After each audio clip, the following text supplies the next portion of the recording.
Buenas tardes a todos quienes están viendo este canal de Aurora Derecho Público. Un saludo a todos. Vamos a seguir con la actualidad con nuestros conversatorios semanales que hemos ido sacando. Nos ha ido bastante bien. Hay bastante información y hay bastante coyuntura nacional. Bueno, todos sabemos lo que pasó el domingo pasado con el plebiscito. Y para el conversatorio de hoy tenemos a dos profesores de Derecho PUCB. Por un lado, la profesora Carla Varas, profesora de Derecho del Trabajo, y el profesor John Charney, profesor de Derecho Constitucional. Un saludo para ambos. ¿Cómo están? Hola Benjamín, ¿todo bien? Y buenas tardes a todos y todas. Gracias por tu invitación. Bien, me sumo también a los agradecimientos de Carla. Gracias por la invitación, Aurora. Y bueno, gracias a todos los que nos están viendo. Saludos. Bueno, profesores, invitados, todos más o menos sabemos lo que ha ocurrido estos últimos días en Chile. Finalmente, el plebiscito del 25 de octubre ganó la opción apruebo, ganó la opción convención constitucional, y dentro de todo esa va a ser la principal temática de la conversación. Y para partir, para contextualizar un poco, que quisiera preguntarles ¿cómo lo vivieron?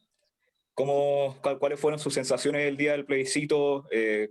¿Qué pensaban a lo largo del día mientras iban más o menos conociéndose un poco los resultados?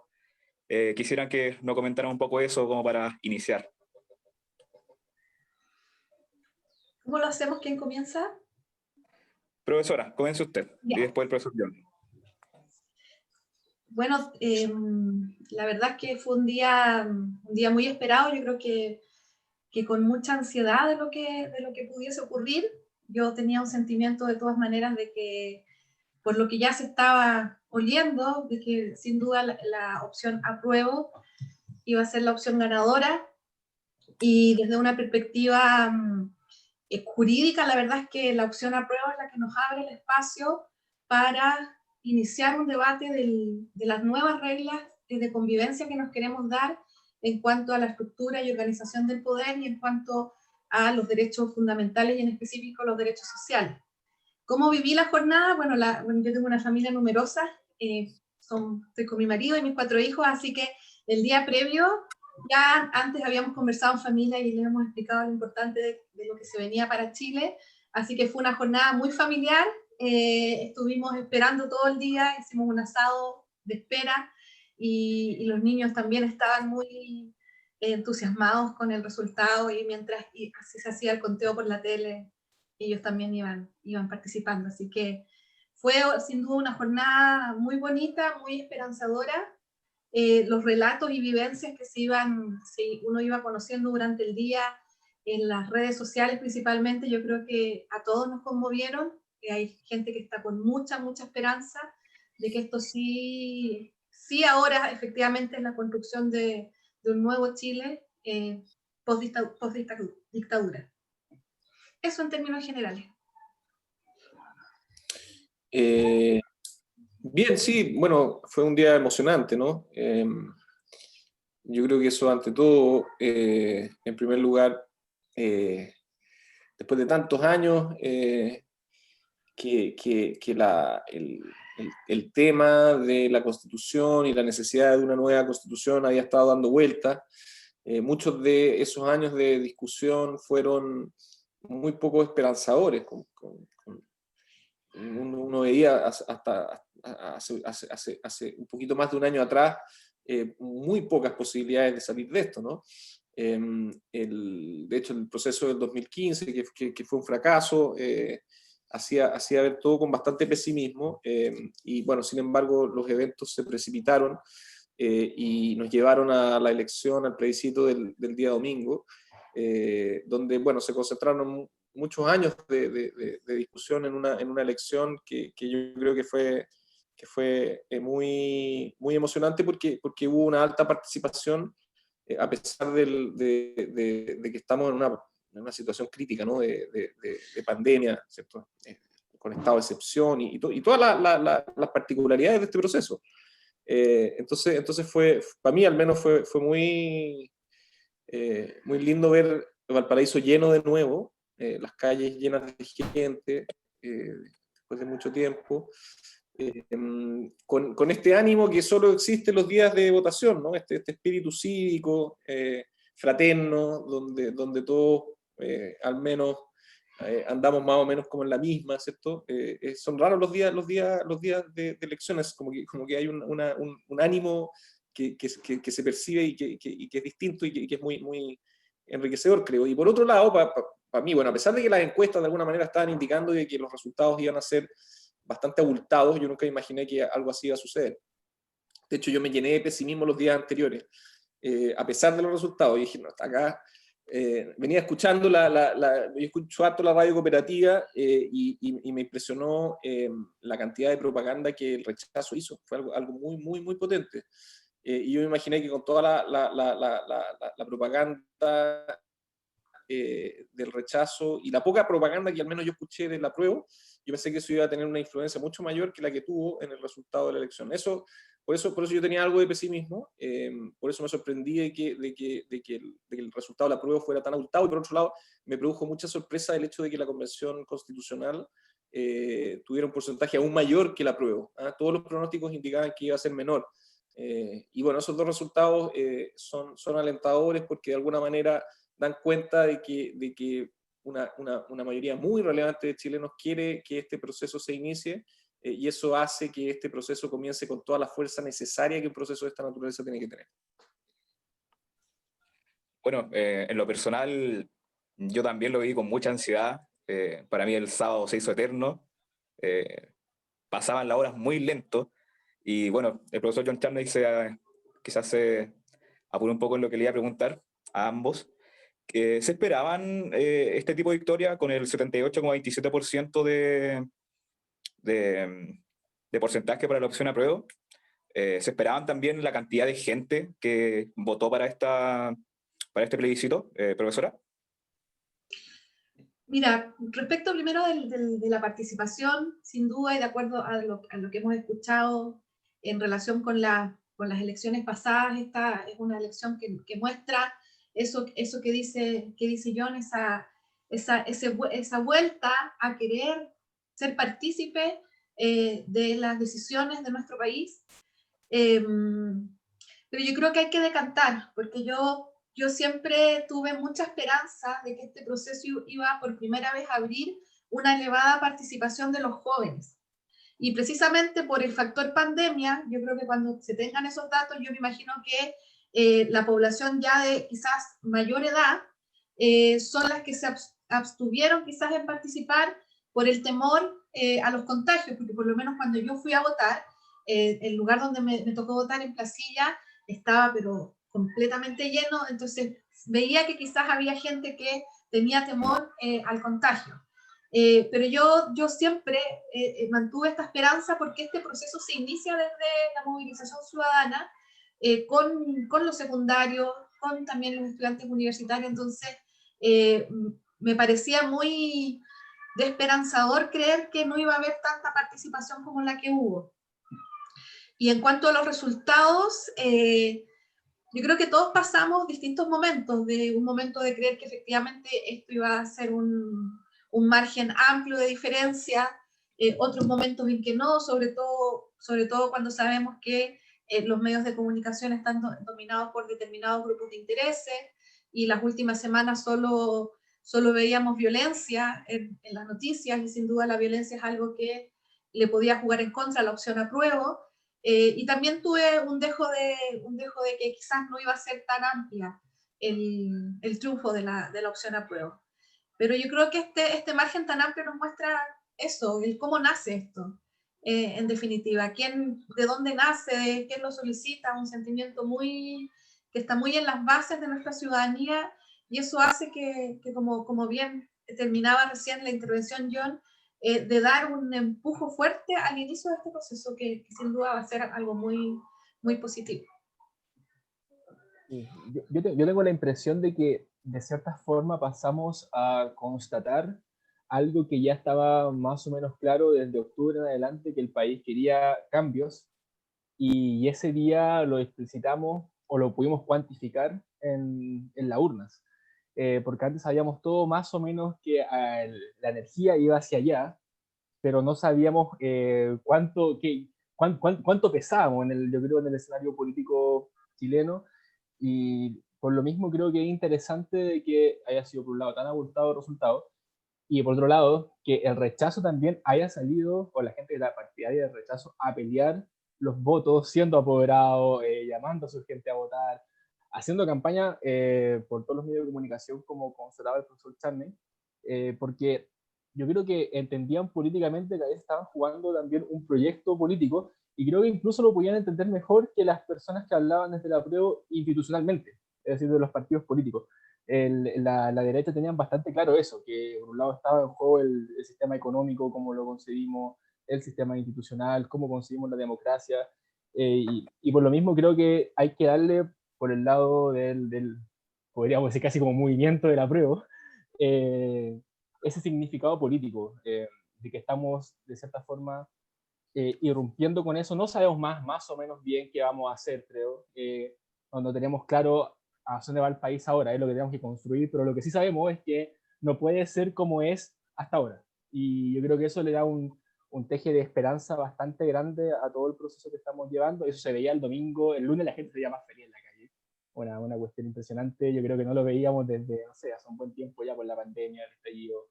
Un momento de tranquilidad creo que bastante rescatable. Y el comportamiento también el comportamiento cívico de las personas que ya concurrían con alegría a votar, y quizás nuestra generación siento que por primera vez sentía que estaba jugando algo importante en las elecciones, o sea que ir a votar no era solamente como un deber que nos decía que algo que había que hacer, como cuando un padre le dice al hijo tiene que estudiar, sino que nosotros entendíamos que ahí se estaba jugando el futuro de Chile. Creo que eso es una cuestión que hay que constatar y tener claro. Bueno, en ese profesor, Sí, pero, profesor Deleno. sí, que a mí, bueno, además de los resultados que me sorprendieron en cuanto como decía, que lo abultado del voto por el apruebo y de la convención, yo creo que hay un elemento que habla con muchísima fuerza respecto al resultado de esta elección y que habla sobre la distribución geográfica del voto. Porque, bueno, rápidamente aparecieron esos gráficos que mostraban 3 comunas de Santiago, Las Condes, Vitacura y Los Barnechea, como las únicas comunas de la región metropolitana, y casi las únicas comunas del país. Se suman unas cuantas, creo que una más, Dos más. Colchane, si me equivoco, o 2 más, Colchane y la Antártica. que están en los extremos del país, Colchane y la Antártica, que votaron, donde ganó el rechazo. Y eso dice mucho de este proceso, ¿no? Porque bueno, en esas 3 comunas es donde se concentra el poder económico y el poder político de este país, y donde, bueno, finalmente quienes decidieron mantener o votar por mantener el sistema institucional y político que recibimos de la dictadura, tiene un componente asociado a la distribución del poder muy evidente. Y eso quedó en evidencia. Y eso nos dice mucho respecto a lo que está sucediendo.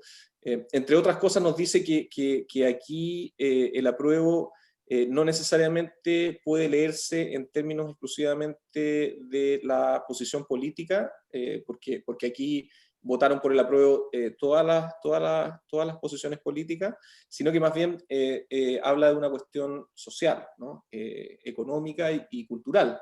Entonces, yo creo que lo que sucedió el día domingo habla de la división de este país, que es una división que está marcada en términos económicos, culturales, sociales, y que también tiene un componente de segregación. Si ustedes miran la ciudad de Santiago, es muy fácil notar, ¿cierto?, que bueno, hay un grupo que es el que votó por el rechazo, que tiene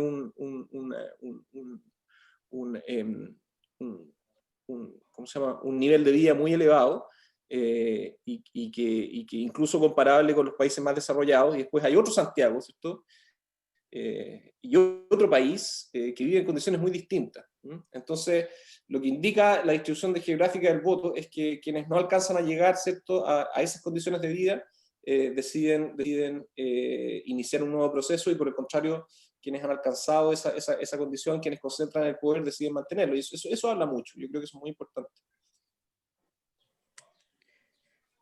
Profesora, ¿qué impresión tiene usted respecto a lo que comentábamos de las comunas del sector oriente de Santiago y esta clara victoria del rechazo? Bueno, clara en algunas comunas.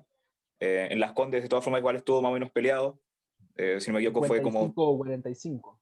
55-45. Vitacura sacó 66%, si no me equivoco, de la opción rechazo. Los arnechianos, no recuerdo el porcentaje, pero también obviamente ganó. Y de hecho, en la misma infografía que señala el profesor Charney y que mostraban en la televisión, en los diarios, etcétera, se podía ver que mientras más nos acercamos al sector oriente, más se iban cambiando los colores, en el sentido de que, ok, en Santiago Centro también ganó la prueba, pero cuando nos estábamos moviendo hacia Providencia, hacia Ñuñoa, iba cambiando un poco el color hasta cuando llegamos efectivamente al sector más oriente de Santiago y que efectivamente esas comunas donde ganó el rechazo. Bueno, estoy completamente de acuerdo con el análisis que hizo recién John. Efectivamente, ese dato es muy decidor en relación a quienes, en definitiva, para quienes fue diseñado el modelo y las distintas estructuras jurídicas que hemos heredado de la dictadura, y es por eso que ese sector, que está concentrado en las comunas de mayor nivel socioeconómico, es quien mayoritariamente vota rechazo.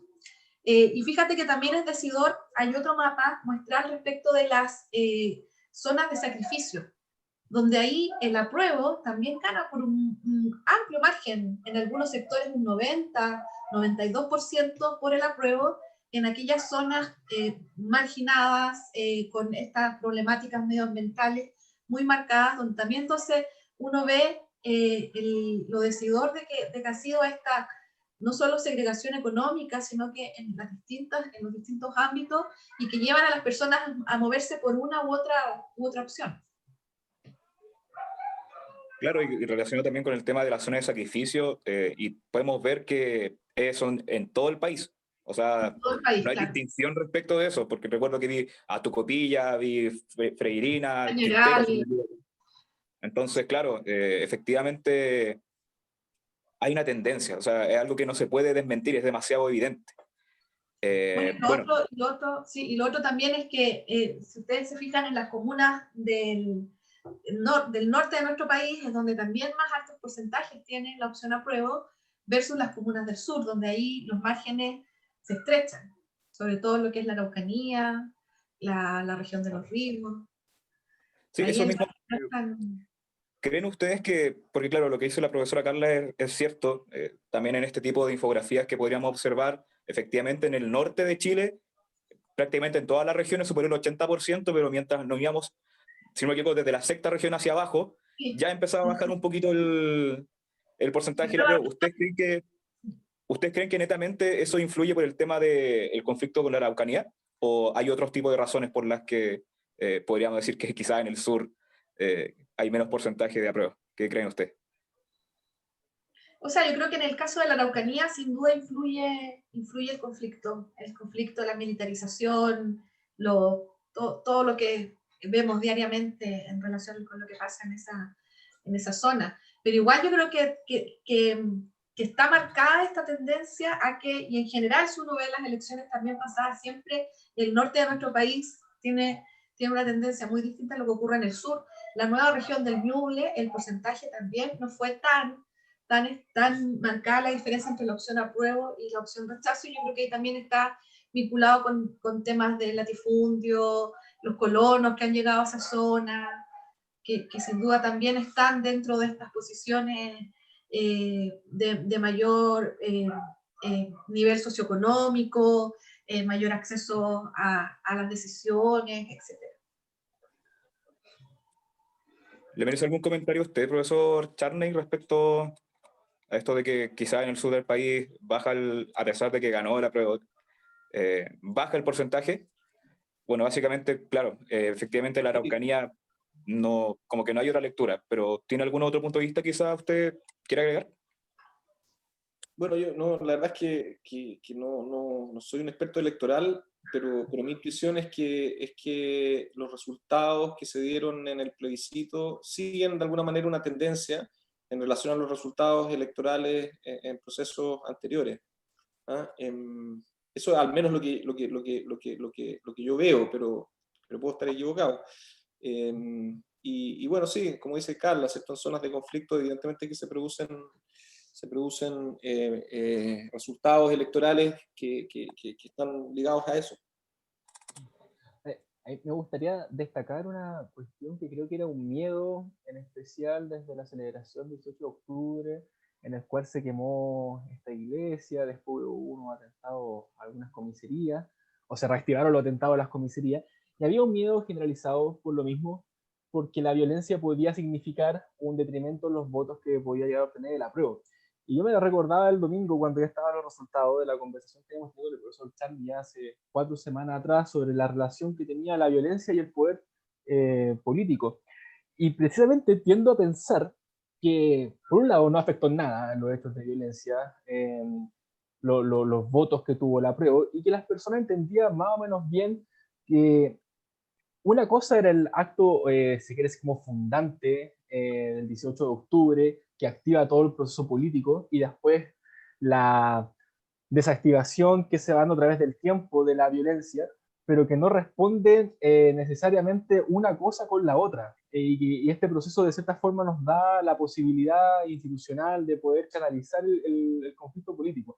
A mí me llamó la atención la claridad que había sobre eso en la gente, porque estaba el peligro de todo lo contrario, porque la campaña, tanto de la franja, en la radio, en todos los espacios de la gente del rechazo, era lo contrario. Si la violencia significa apruebo y apruebo significa al día siguiente Venezuela. Íbamos a estar todos comiendo arepa, y finalmente no significó nada de eso. Tengo la impresión que por lo mismo hay una cierta madurez democrática de las personas, más allá de lo que se cree. No sé, es una impresión, que si ustedes estarían de acuerdo con algo así.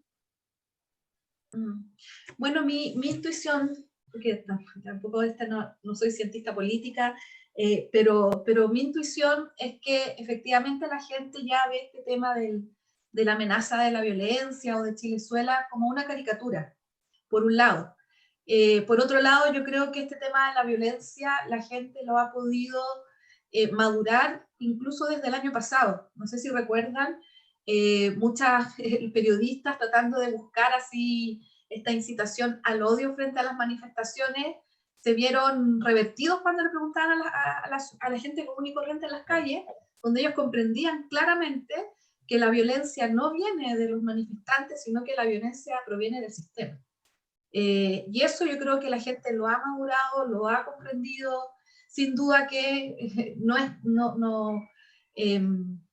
¿cómo explicarlo? Pero las imágenes que vimos del domingo pasado a las elecciones, el domingo 18 de octubre, respecto de la quema de la iglesia, obviamente que no era un escenario propicio para lo que se venía en la semana siguiente, el plebiscito, pero también todo lo que rodeó esa circunstancia, eventual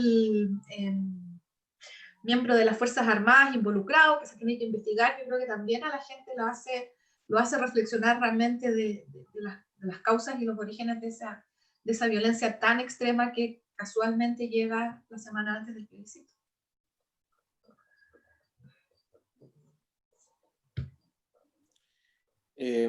Yo, a ver, sobre la violencia, tal vez vale la pena traer de nuevo lo que conversamos en esa entrevista, traer de nuevo a Hannah Arendt. Cuando Arendt habla sobre la violencia, en su famoso libro sobre la violencia, ella dice que la violencia es el radical opuesto al poder, y el poder lo define como la capacidad de actuar en conjunto. Cuando el poder, es decir, cuando la capacidad de actuar en conjunto está activada, entonces la violencia disminuye. Es decir, hay una relación inversamente proporcional entre esa capacidad y la violencia. Ese es el análisis de Arendt.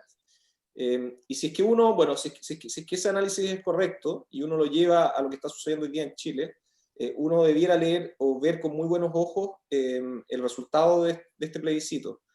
porque un 78%, 77% que vota por la opción apruebo, significa una contundente expresión de encauzar políticamente este proceso, es decir, de llevarlo en conjunto, de actuar en conjuntos para llegar a un resultado que es la nueva constitución, ¿cierto? Entonces, ese 78% representa una expresión de poder, en este caso poder ciudadano, que es muy contundente, ¿ah? Y que significa, y yo por eso estoy contento, que significa que los grupos que en algún momento vieron con mucho escepticismo este proceso, dentro de la izquierda, y bueno, con algún grado de razón, ¿no? Por supuesto que realmente el 15 de noviembre se llega a un acuerdo de un momento a otro, ¿ah? Y parecía que eso que había sido iniciado por la ciudadanía, está bien verlo con escepticismo, ¿no? Pero mi impresión es que con el paso del tiempo, y desde el 15 de noviembre hasta la fecha del plebiscito, el 25 de octubre, se produjo un cambio, ¿no? En el sentido de que, y también ese cambio fue la consecuencia de muchas transformaciones que se han ido haciendo en este proceso, ¿cierto? Porque recuerdan ustedes que al comienzo del acuerdo era que la elección de los candidatos o de los representantes a la convención, de los convencionales, iba a ser bajo las mismas reglas que las que eligen a los diputados, y eso era bien problemático. Han cambiado varias cosas ya, ¿no? Los independientes bueno, se les ha dado mayor posibilidades de competir. Esta va a ser una convención paritaria, que es una cuestión inédita, y se siguen discutiendo cuestiones relativas a la incorporación de los pueblos indígenas, en fin. Se han hecho varias modificaciones, ¿cierto?, que le han dado mayor nivel de legitimidad a este proceso, lo que es muy bueno, y que yo creo que de alguna manera han permitido que grupos que no estaban muy convencidos en un comienzo hayan votado por el apruebo, y por lo tanto acá hay una fuerza muy, muy importante que está empujando en una misma dirección, y eso desde mi perspectiva, y espero que sea así, tiende a marginalizar a los actos de violencia que probablemente van a seguir. Ojalá no sea así, pero probablemente van a seguir. Y si es que siguen, van a quedar cada vez más marginados en la medida, ¿cierto?, que este proceso vaya siendo impulsado con mucha fuerza por todos. Entonces yo creo que la decisión, el resultado del día domingo es muy alentador en ese sentido.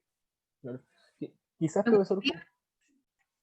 No, me gustaría añadir solo una pequeña cosa a lo que señalaba John, que en la Carta Constitutiva de la Organización Internacional del Trabajo, de la OIT, también se vincula este tema de la violencia con las desigualdades. A mayor desigualdad, a mayor sentimiento de injusticia social, va a ser mayor la violencia. Entonces, la Carta Constitutiva de la OIT parte con esta reflexión de que un sustrato indispensable para la paz es la existencia de justicia social. Entonces, esto que yo les comentaba, yo creo que la ciudadanía cada vez va comprendiendo más el sustrato y el origen de la violencia en definitiva. Y efectivamente yo creo que es muy, muy positivo. Yo creo que quizá una de las cosas más positivas de este gran margen entre el apruebo y el rechazo es que efectivamente la ciudadanía lo que quiere es que estos problemas se resuelvan por causas institucionales. Que el punto de partida, porque sin duda esto va a ser no es solo el proceso constituyente, luego vendrán los procesos que siguen en las modificaciones legales que van a ser necesarias para que nuestro sistema esté acorde a este nuevo pacto social. Sin duda la ciudadanía comprendió entonces que frente a lo que se vivió desde el año pasado, es necesario encauzarlo. Y una de estas vías es precisamente partiendo por este cambio constitucional. Sí, yo tengo la impresión, estando de acuerdo tanto con el profesor como con la profesora, de claro, la labor ahora, si bien ganó el apruebo, y si es correcto de que ahora la capacidad de estar en conjunto pasó, por así decirlo, por dentro de la institucionalidad y se demostró en el apruebo, el desafío es constituir poder. O sea, diferentes grupos tenemos que de cierta forma ser capaces de construir algo, porque pasamos del momento de la negatividad al momento de la positividad, o momento prospectivo, y eso es un desafío extra. la entrevista pasada, conversación que teníamos con el profesor Viera, decíamos algo que creo que vale la pena traer de nuevo a colación. La dictadura no fue exitosa solamente porque tenía tanques y aviones, sino porque también construyó poder político, es decir, la convergencia de sectores que eran nacionalistas, católicos, corporativistas, un menjunje, bueno, y por supuesto neoliberales, un menjunje de sectores políticos y articularon poder detrás de eso. Y yo creo que para el desafío, para quienes votamos por esta opción, es precisamente también tener la capacidad de articular eso. Y yo creo que ahí es la tarea quizás más difícil del proceso constituyente. Es cómo elaboramos entre distintas concepciones algo prospectivo y nos vamos a tener que conversar también con esas tres comunas. Con esas tres comunas que estaban en el rechazo, porque si no, una constitución no va a ser capaz de sostenerse a través del tiempo. Y creo que eso que parece casi utópico y romántico, en la medida de que no seamos capaces de hacerlo, el proceso también corre peligro, no en caerse quizás, pero sí que las expectativas que se tenían sobre él, bueno, termina siendo algo como lo que pasó con el retorno a la democracia, de que terminamos avanzando en medida de lo posible. Es bueno avanzar en la medida de lo posible, pero cuando sea lo suficientemente bueno para el pueblo, creo yo. Pero eso es una tesis, así que por favor se las dejo para que la discutan y la destruyan. Si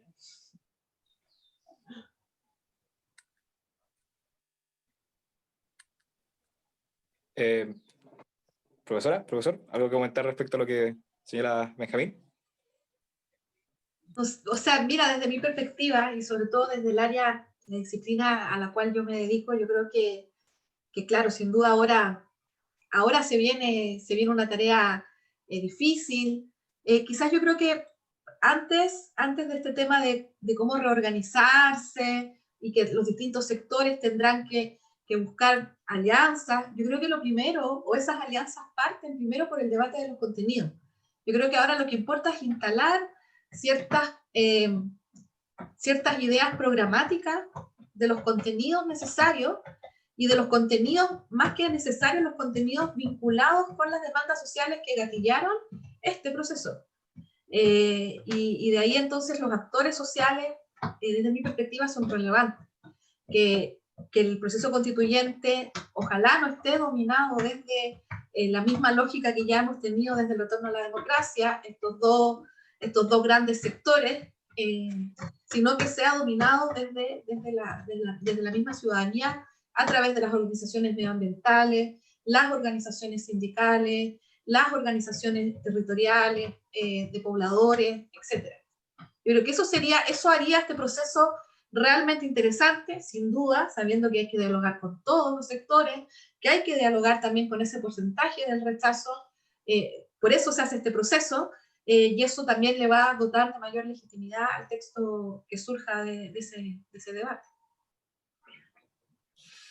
Sí, yo creo que lo que se vienen ahora uno podría distinguirlo en términos de tiempo en dos momentos. El momento que antecede la elección de abril y lo que viene después. Este año, desde noviembre hasta ahora, hemos estado conversando sobre la necesidad de una nueva constitución, ¿cierto? Sobre la necesidad de un proceso constituyente, y bueno, esa discusión ya se acabó, ¿eh? El proceso constituyente ya se inició, y por lo tanto ya no hay mucho que discutir sobre eso. La Constitución de 1980 murió políticamente el domingo. Eso jurídicamente sí iba a seguir coleteando un rato, pero murió políticamente. Esa fue una decisión contundente que se dio el día domingo. Y lo que se viene de ahora a abril es una discusión sobre, bueno, hay cosas pendientes a nivel constitucional. En el Senado, o sea, en el Parlamento, se están discutiendo dos cosas que van a ser muy relevantes. Una que está relacionada con cómo se van a conformar los pactos electorales en relación a los independientes, es que los independientes van a poder participar a través de sus pactos, los pactos de los partidos.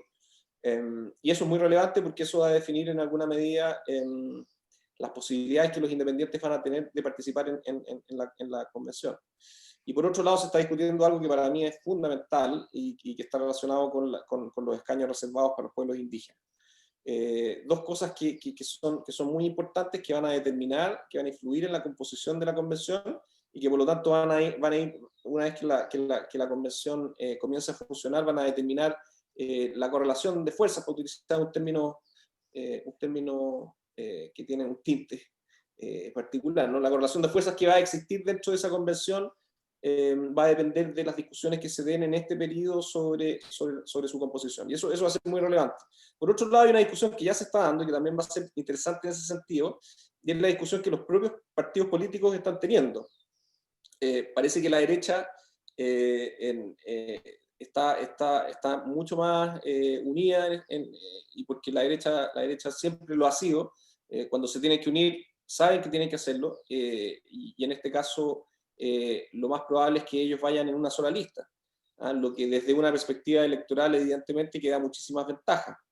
Por otro lado, la centroizquierda y la izquierda, es difícil saber qué va a pasar. Hoy día uno ya lee los diarios y ve que hay algunos dentro de lo que era la vieja concertación, la nueva mayoría, están llamando a que haya una sola lista de la centroizquierda y la izquierda, y otros también dentro de la nueva mayoría dicen que eso no es posible.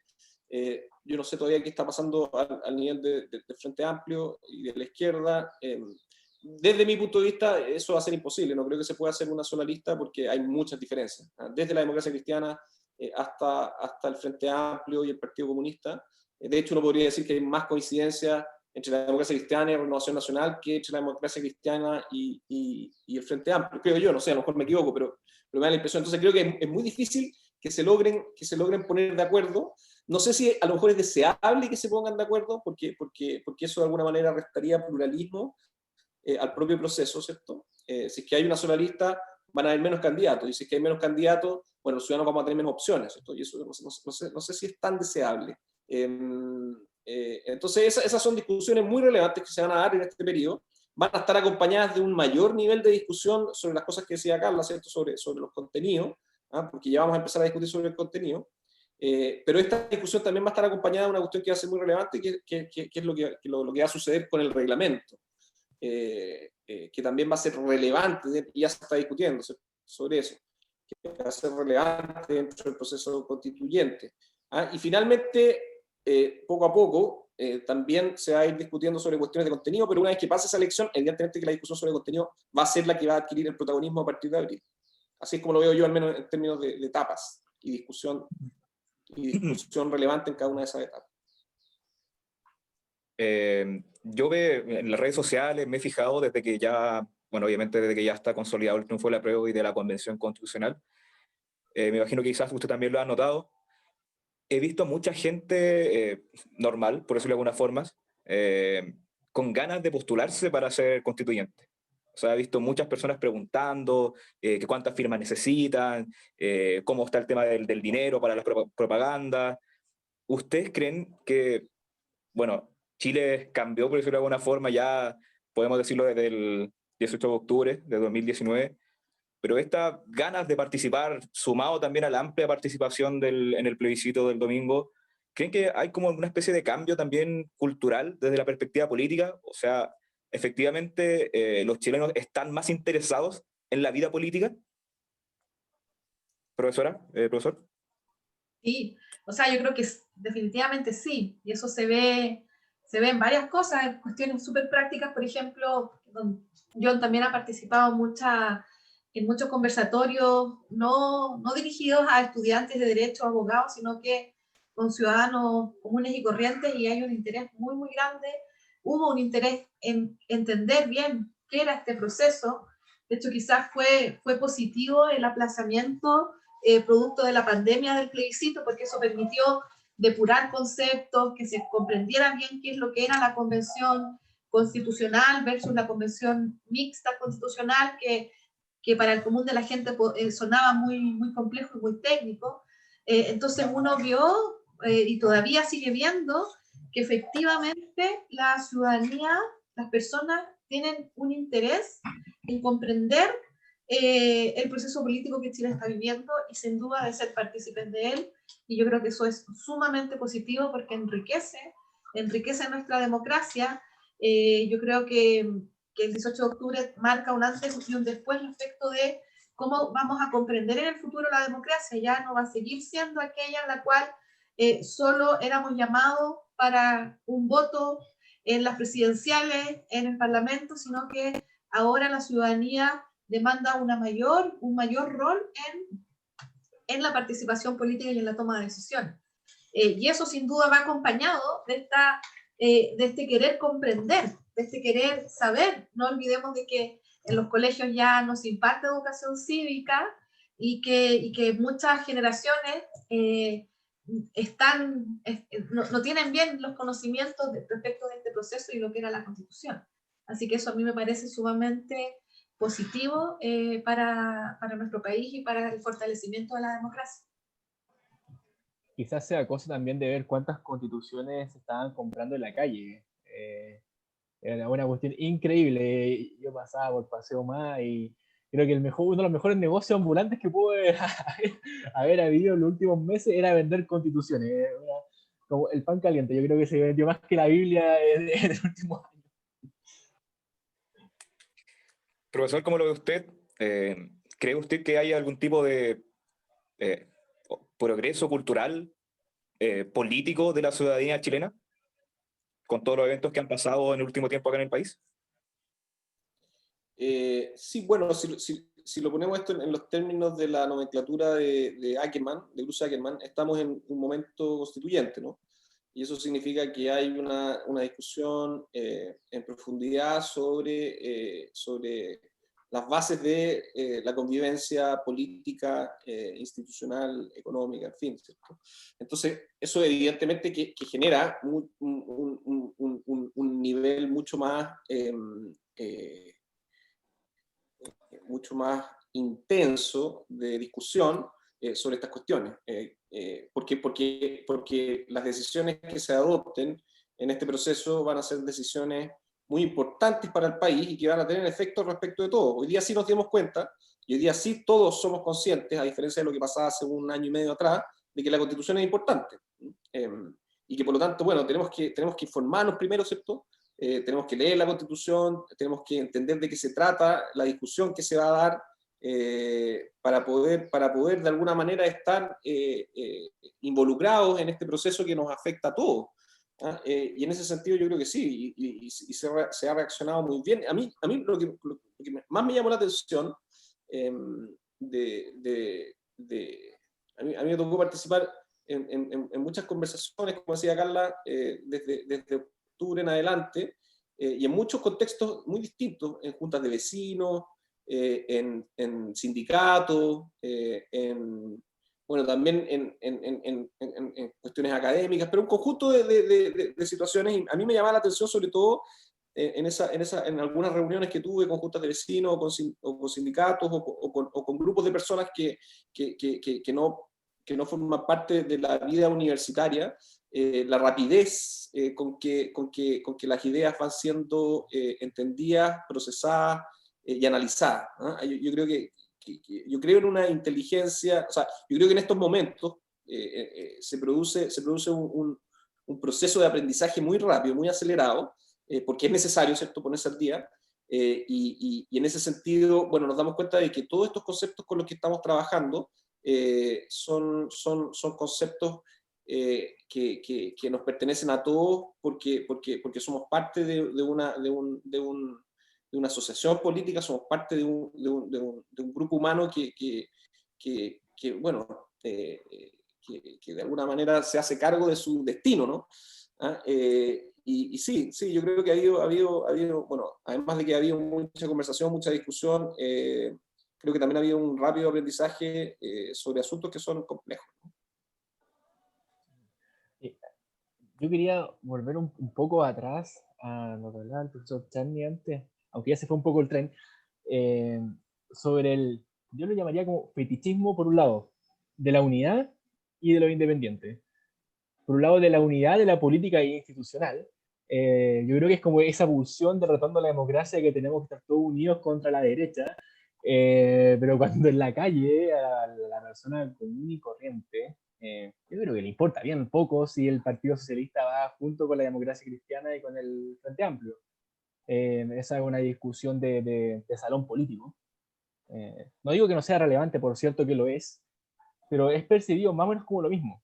Y por otro lado, desde la calle está el fetichismo, yo diría, por lo independiente. Con todo lo que no tiene que ver con la política institucional y los partidos que la han acompañado durante todo este tiempo.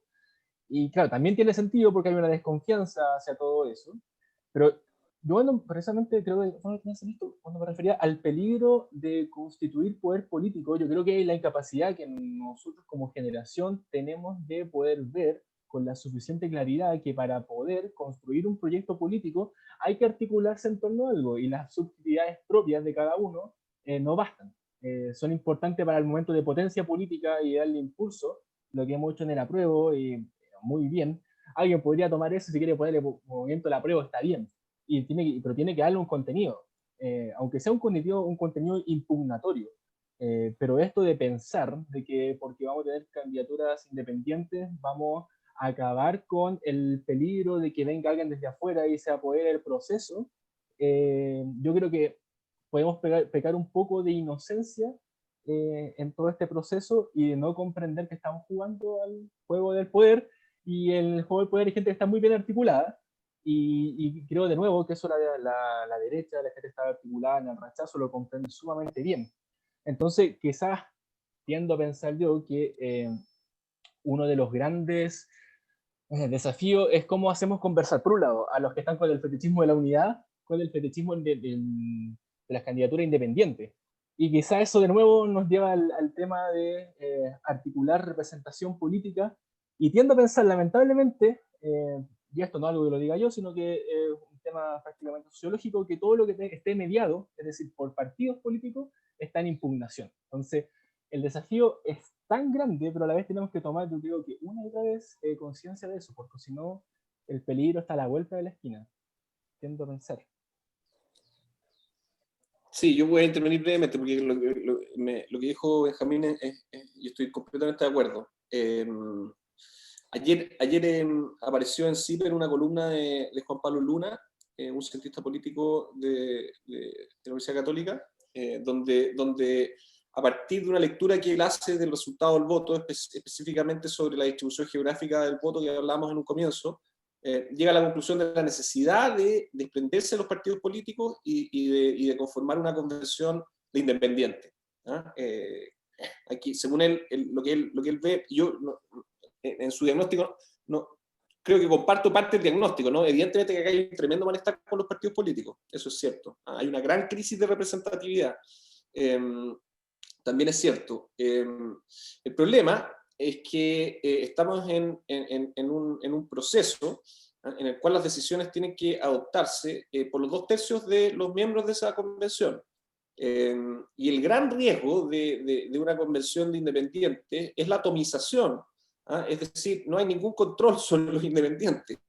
Los independientes son independientes, de ahí viene su nombre, ¿no? Ellos no están sujetos a estructuras disciplinadas y que tengan algún grado de control sobre sus miembros como son los partidos políticos. Y por otro lado, los partidos políticos representan ideas, representan visiones que de alguna manera tienen un correlato con las distintas ideas y visiones que existen en la sociedad. Entonces esas ideas de alguna manera confluyen, ¿cierto? en esta estructura de mediación que son los partidos y que de alguna manera pueden expresarla en la convención. Entonces, yo ahí no me pierdo y estoy completamente de acuerdo con Benjamín. Es fundamental que los partidos políticos, o sea, los partidos políticos van a tener un rol fundamental, no me cabe duda, pero es fundamental que lo tengan. Yo creo que hay que tener claridad en eso, porque los partidos políticos son los que pueden articular las fuerzas necesarias para poder llegar a los acuerdos que hay que llegar. También los partidos políticos, bueno, por la función que desempeñan, tienen conciencia o creo yo, acá uno puede discutir, ¿no? Y es muy bueno como lo plantea Benjamín de nuevo, porque claro, acá hay una especie como de tensión entre lo que Benjamín llama el fetichismo de la unidad y el fetichismo de los independientes, ¿no? Pero claro, uno podría pensar, el problema de los partidos políticos gobernando la convención es que las lógicas binominales se van a reproducir. y eso podría llegar a suceder, ¿no? La cultura política que se ha creado en Chile, desde el retorno a la democracia, ha sido una cultura política binominalizada, ¿no? donde al final todo, donde de alguna manera las disputas o sea, se dan en un sentido, en el sentido del veto que la misma Constitución de 1980 imponía, ¿cierto? Y si esa lógica del veto se da en la convención, bueno, eso va a ser muy peligroso para llegar a acuerdos. Yo no creo que suceda por otras razones que quizás después podemos comentar, pero igual es un peligro, ¿cierto? Es una amenaza que está ahí presente. Y por otro lado, bueno, la necesidad de que los partidos políticos, a través de la estructura que ellos tienen, pueden permitir llegar a estos acuerdos, ¿cierto? Porque tienen disciplina y control sobre sus miembros y por lo tanto pueden, de alguna manera, o tienen mayores posibilidades de hacerlo. Entonces ahí, claro, hay una tensión que es muy interesante, y por eso yo creo que esta convención tiene que tener una sana distribución, un sano equilibrio entre partidos políticos, por una parte, quizás con un mayor nivel de protagonismo, independientes por otro lado, y en un tercer nivel, escaños, yo creo, reservados para los pueblos indígenas. Yo creo que bueno, y además va a ser una convención paritaria, así que en términos de género ese problema ya está solucionado. Pero esas otras tres cosas yo creo que tiene que haber un equilibrio. No estoy diciendo, no estoy diciendo en partes iguales, sino que en términos de algún nivel de relevancia que cada uno de esos tres elementos tiene que tener.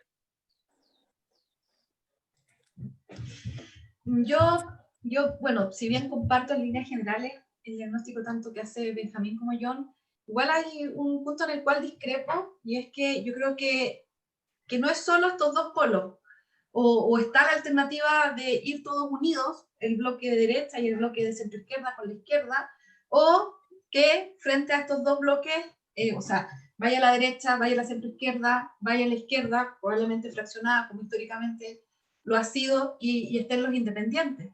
Porque yo creo que la crisis de representatividad de alguna manera no es una crítica a la existencia de los partidos políticos en sí, sino que es una crítica a cómo los partidos políticos tradicionales chilenos han, en definitiva, en términos muy sencillos, jugado a la política de acuerdo a los intereses, a sus intereses propios y no a los intereses de la mayoría. Eso, yo creo que eso es el trasfondo en términos muy, muy sencillos de este descontento hacia los partidos políticos y hacia cierta institucionalidad. El cómo se manejan de acuerdo a grupos económicos que son quienes los financian, y que eso es transversal, no es solo de un solo sector, sino que de todos los sectores de los partidos políticos tradicionales. Entonces yo creo que uno puede incorporar, sé que los tiempos son muy cortos de aquí a abril, pero puede incorporar un grupo, quizás esto va a depender de cómo sea este comportamiento etario que yo les comentaba en las elecciones, de efectivamente gente que sí tiene conciencia política, la importancia sin duda que tienen los partidos en todo modelo democrático, pero que crea que esto tiene que canalizarse no con los partidos tradicionales. Y en ese sentido, no sé si escuchaban o leía más bien en redes sociales esta idea que tiene el Frente Amplio de hacer en este proceso constituyente y en las elecciones que se vienen de convencionales, el poner su plataforma al servicio de las organizaciones sociales. Y yo creo que quizás esa sí es una lectura más acorde a lo que la ciudadanía está demandando. Porque yo no sé si la ciudadanía está demandando que el Partido Comunista se ponga de acuerdo con la democracia cristiana para llevar candidaturas únicas. Porque ahí van a venir todas las sospechas de ese pacto, de lo que va a estar detrás, de los intereses reales que pueden estar envueltos en ellos, y toda la desconfianza que ya sabemos trae aparejada ese tipo de acuerdos, o realmente lo que la ciudadanía quiere también es tener participación directa en quizás partidos políticos que no tienen esta trayectoria, que ha hecho crisis de representatividad, y que quizás ellos sí pueden ser una plataforma que abra no solo a otros nombres y a otras caras, yo creo que la gente también ya está cansada de ver las mismas caras, sino que también que lo abra a lo que yo creo que es indispensable, que es al tema de los contenidos. Las articulaciones y las alianzas tienen que ir de la base de contenidos mínimos que que deben ser lo que marque candidaturas que pueden confluir distintos sectores. Pero sin ese debate primero de contenidos, y que a mi juicio esos contenidos tienen que ir enlazados con las demandas sociales, yo creo que es muy, muy difícil que existan conglomerados y que la izquierda no vaya, como siempre ha ido, muy, muy fraccionada. Y quizá, o sea, yo estoy, a ver, estoy de acuerdo, pero a la vez desacuerdo con la profe Carla. O sea, estoy, por supuesto, de acuerdo en que los contenidos son importantes porque es lo que nos permite poder discutir racionalmente el producto que buscamos en la nueva Constitución. El tema que, como han insistido, bueno, muchos profesores de Derecho Constitucional, sobre todo Fernando Atria, es que en el proceso constituyente es más importante la forma que el fondo, y no tanto del punto de vista jurídico, por cierto que sí, sino también, yo diría, un poco más sociológico, en decir, bueno, claro, efectivamente los partidos políticos se pueden abrir, como ya varios han manifestado la intención de aquello, pero eso, aunque esos partidos digan, bueno, la condición mínima es que se escriba una cláusula de Estado social, si usted está de acuerdo con eso, puede participar conmigo, bien. Pero yo tiendo a pensar que por el solo hecho de que venga de esos partidos políticos el proceso, y ojo, que esto no lo estoy hablando como una descripción del deber ser, sino lo que yo creo que es el ser de las cosas como está aconteciendo en el país ahora. Por el solo hecho por el solo hecho de eso, el proceso empieza a dar un poco de jugo por los lados y no es capaz de cuajar. Entonces, una posibilidad esa. La otra posibilidad para poder dar sentido con contenido es que hayan partidos institucionales, o sea, que las personas, perdón, partidos instrumentales, que las personas se apoderen de la idea de partidos políticos, porque yo estoy de acuerdo con la profesora Carla en el sentido de que están vaciados de contenido y estábamos llenos de partidos que son militantes ficha y una agencia de repartición de empleo. No todos los militantes, por cierto, pero sí el funcionamiento de una buena parte de ellos. Entonces, está la posibilidad, y que quizás sería la salida más virtuosa, de que se creen partidos institucionales para el proceso constituyente, y por lo que he leído, hay algunos acercamientos hacia ello, un partido feminista, bueno, Hamilton ha hecho unos cuantos partidos, creo que ninguno ha resultado con éxito, porque si no nos queda de nuevo esta idea, y que está a la vuelta de la esquina, como decía el profesor Charney, de la convención de independientes, como que si eso le diera algún sello de que fuese a ser un buen proceso, y eso no es así, sencillamente. Farca puede ser independiente, y eso no nos asegura que vaya a constituir intereses de clase. Ya, pero tú también tienes otros ejemplos. Por ejemplo, Luis Mesina puede ser independiente. Y eso es una candidatura llena de contenido, y es alguien que lo hemos visto desde hace años con el tema del sistema previsional y la necesidad de que haya un cambio. Entonces, yo también creo que no hay que irse tampoco al extremo de este tema del no querer estar con los partidos tradicionales, porque yo creo que eso tiene o sea, yo creo que una de las causas de lo que estamos viviendo precisamente es que esos partidos políticos no representan a la ciudadanía. Sí, pero Entonces, la pregunta... si la izquierda no tradicional, esta izquierda que nace hace poco, se une con estos partidos no tradicionales, yo creo que es un gran fracaso, en mi opinión personal, más allá Claro, de... no, Yo sería un gran fracaso, porque vas a dejar fuera a todo este descontento que es necesario canalizarlo de alguna manera. Yo no creo que una vía óptima sea un partido instrumental.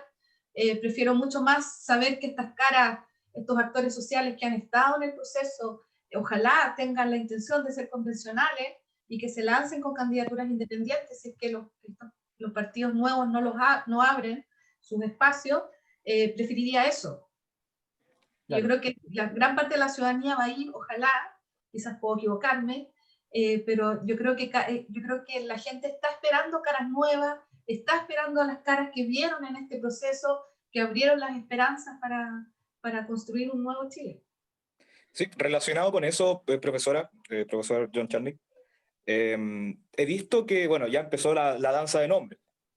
sea, muchas personas han empezado a candidatear, obviamente, y bueno, el que quiera candidatearse, que cumpliendo los requisitos, obviamente que lo haga, si están en su Amigo, ¿qué libertad de quieres? hacerlo. Podemos hacerle propaganda de inmediato. Y por una parte, claro, hablábamos de los partidos políticos y de la presencia de gente que ya, o parte de la vieja política, por decirlo de alguna forma. Hay gente que señala que no, que está bien, que ellos también tienen que estar dentro de este proceso porque son gente de experiencia, saben manejar acuerdos, y está lo que señala la profesora Carla Varas, que es el tema de caras nuevas. Yo obviamente tengo mi opinión, pero ¿ustedes creen que la presencia de la vieja política, por decirlo de alguna forma, es per se negativo de cara a la convención? O sea, yo creo que tienen todo el derecho de querer ser partícipes del proceso y tirar sus candidaturas, por supuesto, ese es el juego democrático. Si tú me preguntas personalmente, yo como ciudadana no votaría por la vieja política. Yo creo que esa vieja política es lo que nos ha llevado a esta crisis tan profunda, tan grande, que ellos no vieron, o sea, o más que no vieron, ellos querían seguir manteniendo un modelo que les era perfectamente cómodo. Entonces, yo creo que para abrir las posibilidades de un cambio profundo y trascendental es necesario caras nuevas.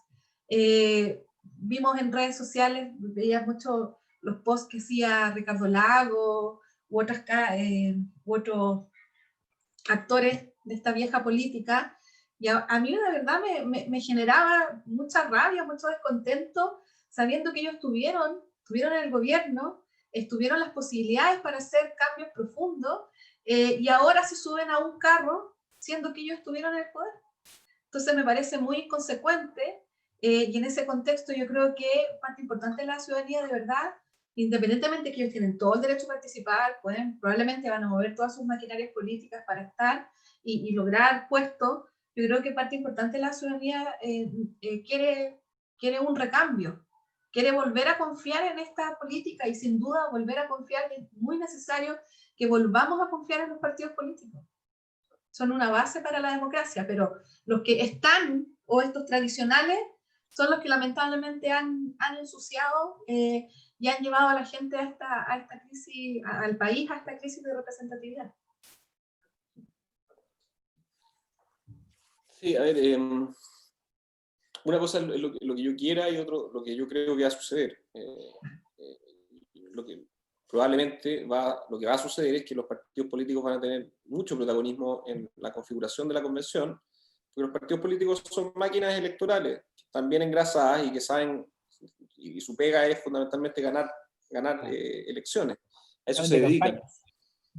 Entonces, evidentemente que los partidos políticos, bueno, de partida son los partidos políticos los que han configurado el proceso, y en ese proceso son ellos los que van a tener protagonismo también en términos de las elecciones, creo yo. Entonces mi impresión es que vamos a ver una convención compuesta, en la que van a participar los partidos políticos, con algún protagonismo, evidentemente, no sé con qué nivel, pero con algún protagonismo lo van a hacer.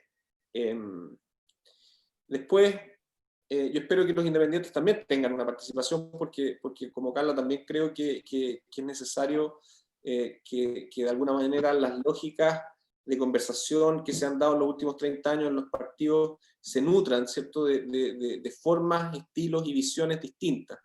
Y creo que los independientes de alguna manera pueden contribuir, ¿cierto?, a eso en un proceso de esta naturaleza. Y por otra parte, a ver, la crisis de los partidos políticos y la crisis de representatividad no es una crisis chilena, ¿no? Esta es una crisis global, que responde a estructuras que también son globales, ¿no? En las que la política democrática de alguna manera ha ido perdiendo su capacidad de poder y la ha ido entregando, ¿cierto?, al poder económico, ¿no? Y en ese sentido, desde una perspectiva política ya no es posible lograr, ¿cierto?, lo que muchas veces se quiere lograr, y termina siendo evidentemente los políticos y los partidos políticos los que se hacen responsables de esa cuestión. Entonces hay una cuestión estructural, ¿cierto?, que es parte de la configuración económica, política a nivel global. y bueno, visto así, yo no sé si es que uno pueda creer, no sé, claro, uno somos un poco pesimista a veces, ¿no? Si es que uno pueda creer que un proceso constituyente como el que está iniciando un pequeño país dentro de este contexto global va a ser capaz de alguna manera transformar radicalmente ese orden que ya existe. Y bueno, ahí en ese sentido soy un poco más pesimista. Y de alguna manera creo que debido a esa configuración uno tiene que mirar el proceso también en ese sentido que Benjamín propone. Creo yo que esa es la posición, ¿no? En términos un poco más pragmáticos, ¿ah? De cómo deben configurarse las fuerzas dentro de esa convención para que algún proceso de transformación ocurra, ¿no? Y eso ya desde una perspectiva más personal. Yo tengo un temor, y que ya lo había anunciado, ¿cierto? A que si es que son los independientes los que protagonizan este proceso, va a ser muy difícil poder llegar a acuerdos. Y esos acuerdos van a ser difíciles porque una convención compuesta de independientes corre el riesgo de atomizarse. Y las características del proceso están orientadas hacia lograr grandes acuerdos, ¿no? 2/3, ese es el quórum que rige a la convención. Entonces, bueno, ahí uno diría, la función de los independientes puede ser problemática. Los partidos políticos tienen toda esta carga que es compleja, ¿cierto? De alguna manera todo este movimiento es un movimiento en contra de los partidos políticos, pero a mí me cuesta ver cómo se puede organizar una convención con esos requisitos y que no es a través de los partidos políticos y lograr algún proceso de transformación de esa manera. Entonces, ahí está, y yo creo que Benjamín lo planteó muy bien en términos de que acá hay una tensión, ¿no? Una especie de paradoja quizá, este es un proceso que es una reacción ciudadana en contra del sistema y también de los partidos políticos, y sin embargo es muy difícil, creo yo, que podamos salir exitosamente de esta cuestión si no es con un protagonismo de los partidos políticos. Así es como lo veo yo, no sé. Quisiera hacer, en base a lo que hablabas, yo, una pregunta que me surge a propósito de algunas ideas que han estado lanzándose de algunos sectores respecto precisamente al funcionamiento de la convención, en el sentido de que es factible que una vez que se constituya la convención, y sobre todo si es que hipotéticamente la convención efectivamente esté integrada por un número no menor de candidaturas independientes de las organizaciones de la sociedad civil, que en el reglamento que deban dictar ellos abran más la convención aún a la ciudadanía, generando procesos de cabildo, se generen como insumos para el debate en los distintos contenidos que tiene que abordar la Constitución. Y otra de las ideas que también estaban circulando es plebiscitar aquellos contenidos si ese reglamento pudiese tener, en definitiva, la posibilidad de regular plebiscitos para aquellos contenidos donde no se alcancen acuerdos. Si es posible, en definitiva, vía este reglamento que tiene que generarse una vez que se constituya la convención. Bueno, en principio el reglamento es un instrumento que la convención se da y al que no está sujeto. En el fondo no hay normas que limiten las posibilidades que la convención tenga respecto del contenido de ese reglamento, ¿cierto? Salvo los límites que vienen dados, que son algunas cuestiones. Bueno, por supuesto que el límite de los 2/3, el reglamento se adopte, lo primero que se hace se adopta por la regla de los 2/3. Por lo tanto, eventualmente uno podría pensar que la configuración y la forma que la convención adopte para el proceso de redacción de la Constitución está abierta.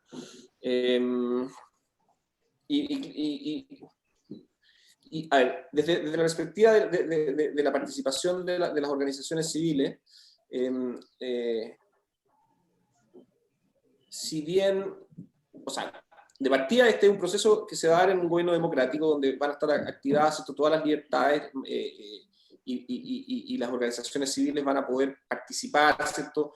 A través de los mecanismos informales que conocemos y que pueden llegar a influir, por supuesto, en lo que esté sucediendo en la convención, ¿no?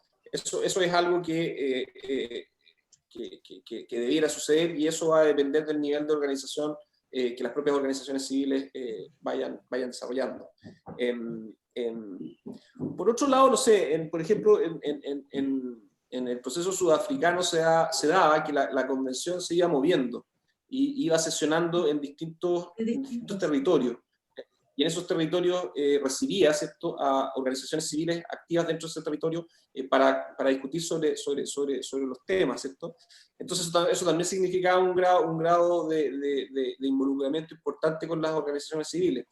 Evidentemente que aquí, en la redacción del reglamento, se va a tener que establecer mecanismos que signifiquen grados importantes de conversación entre la convención y probablemente las comisiones que se van a crear en su interior, y bueno, la sociedad civil, ¿cierto?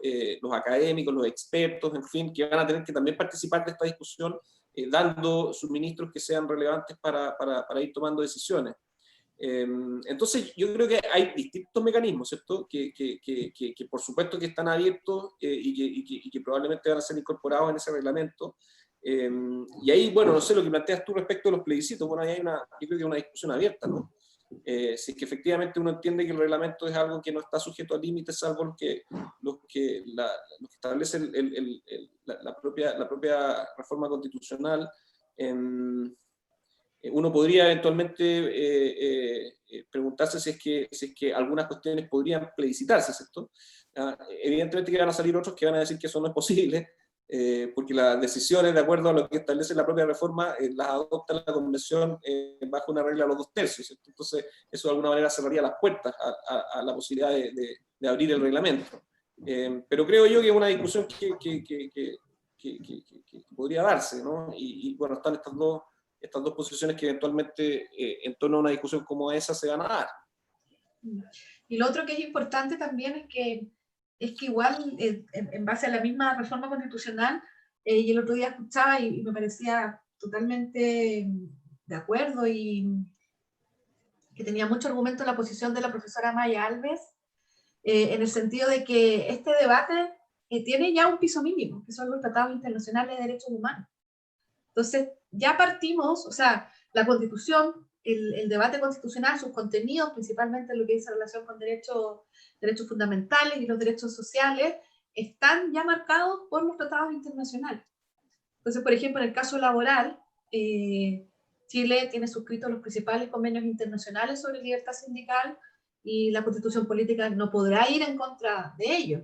Estaría, bueno, ya la del 80 lo iba y los distintos órganos de interpretación de la libertad sindical daban cuenta al Estado chileno de sus incumplimientos, y ahora que vamos a iniciar un proceso para, entre otras cosas, también cumplir estos compromisos y estándares internacionales, también hay que tener en claro que ya partimos con esta base y que no se puede desconocer estos tratados internacionales de derechos humanos. Que no son solo tratados internacionales de derechos humanos, Lo económico, son los tratados internacionales, sin apellido. Bueno, ahí la profesora Maya, ella, su opinión, y yo creo que ojalá es la postura que se defienda, es que solo es respecto a los tratados internacionales de derechos humanos, no los tratados de libre comercio, porque tienen rango constitucional. Nada más por los tratados económicos que por los tratados de derechos humanos, porque el miedo que tenían cuando estaban firmando el acuerdo es que después queríamos renunciar a todos los tratados de libre comercio que había suscrito Chile del 90 hacia adelante, porque en términos políticos no es polémico la libertad ambulatoria, por ejemplo.